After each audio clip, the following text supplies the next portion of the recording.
Hello, how are you doing? So far we have been discussing the use of the imperative sentences, but we cannot get on with the imperative sentences all the time.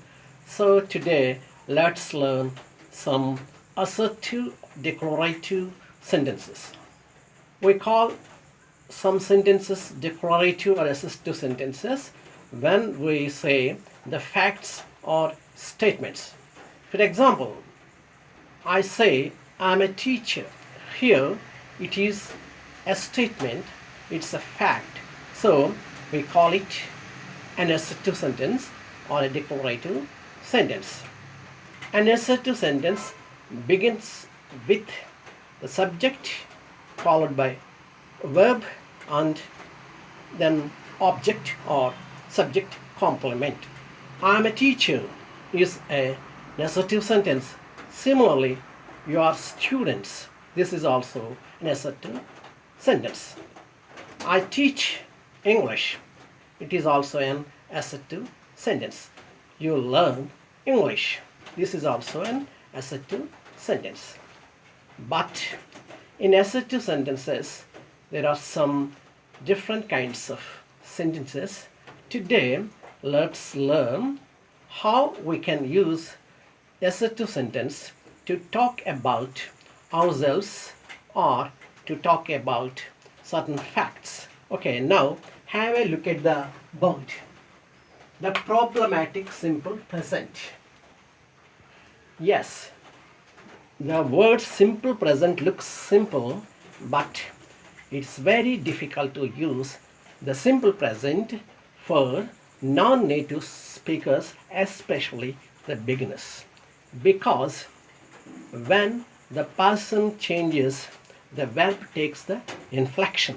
Now have a look at the board. For example, the basic form is play, but if the subject is third person singular, for example, if the subject is he, she, or Lord Krishna, play becomes plays. Think becomes thinks. Watch become watches. Fly become flies. Again, play becomes plays. Think becomes thinks. Watch become watches. Fly become flies. Okay, now if you observe carefully, the inflections are S, ES, IES. For a non-native speaker or learner like us, it is somewhat difficult to know why the inflections S, ES and IES occurs. Of course, there are certain rules regarding the use of the inflections. Okay, we will discuss it later. Now have a look at the board. Play, plays. Think, thinks. Teach, teaches. Fly, flies. Okay, if you carefully observe, you observe that here Y is preceded by A. Here if you observe, K is preceded by a consonant M. Okay, here teach, the word ends with CH. Teach, teaches. Here the verb ends with the letter Y. Here also the verb ends with Y, but here it follows, it precedes the letter A. Play becomes plays, but fly becomes flies. Here the spelling is IES, here the spelling is yes. Now I'm going to give the rules. For example, have a look at the board. If any word ends with CH, O, S, double S, SH, the verb changes into ES form. That means the inflection ES occurs, happens to the end of the verb. Now, suppose a word ends with the vowels A, E, I, O, U and follows by some other word, it takes the inflection S.